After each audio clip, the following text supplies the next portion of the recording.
Inclusive housing requires collaboration between government and private stakeholders to ensure its growth and viability in 2026. This formed part of discussions at the Real Estate Outlook 2026, which took place in Lagos State. Senior reporter Theophilus Elama was there.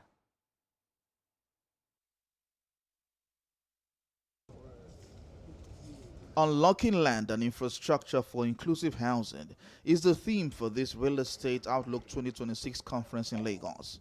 Despite inflationary pressures, currency volatility, and finance constraints across several markets, real estate has remained a critical pillar for economic stability, job creation, and urban development.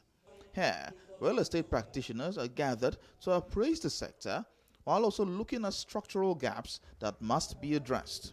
Nigeria's housing challenge is not just about supply, it is about access and affordability. At the heart of this challenge are two structural constraints: land and infrastructure.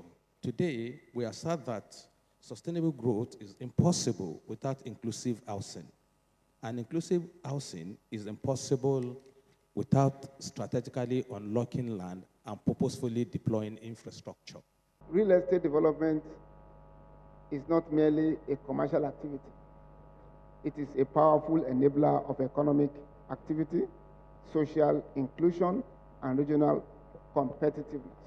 Former Vice President of Nigeria, Professor Yemi Osinbajo, who is the keynote speaker, is advocating for properly planned public-private partnerships to ensure inclusive housing.